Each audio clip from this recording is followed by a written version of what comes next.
one of the struggles that we have every day is trying to ensure that our grandchildren are hearing what we heard. Yes, it's very important. Having a close relationship with God really sets those boundaries for you. Like, I have a voice inside of me that's the voice of God that tells me, don't do that and don't do this, because that's going to lead down a bad road. That's a voice to listen to, because it is God. It is a better judge of your life. You follow those things and you'll end up in a better place.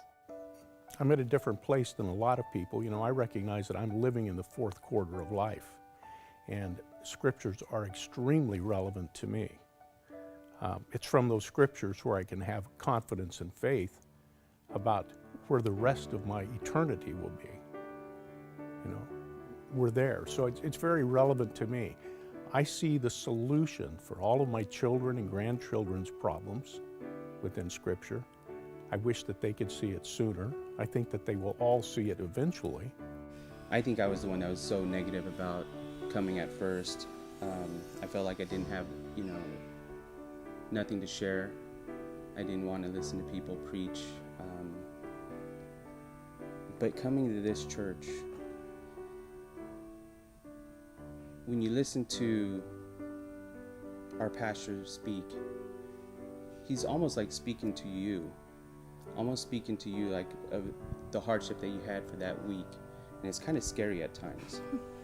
But it's an awesome feeling knowing that he can take real life situation, bring God into it, and teach you how it can actually make it become better. I had issues of feeling abandoned by a man that I thought was my father when I was a child. When I was 7 years old, he showed up on the doorstep the day my mother was to get remarried, intoxicated, wanting to see me. And my grandfather, being as wise as he was, I never was allowed to see him.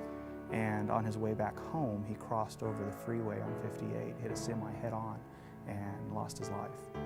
So I kind of lived with that thought in the back of my mind, saying, if only I could have seen my father before he died. Because from the age of 3 on, there was really no real father in my life. And God became my father, which has filled this hole inside of me. I can now say I have a father, and say it with confidence, and know that I have a father that loves me and wants the best for me.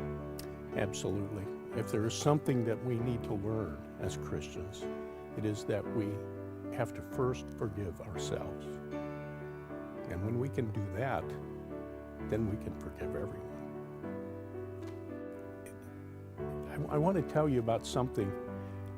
We learn about faith from reading our Bible, from Scripture. We learn that faith is there and we should claim it. We should use it and cling to it.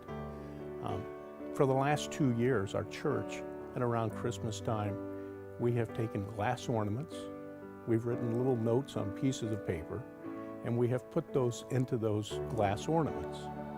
I did that this year with a very simple request, and that was to be reunited with a daughter that I had been estranged from for 30 years. God granted that request,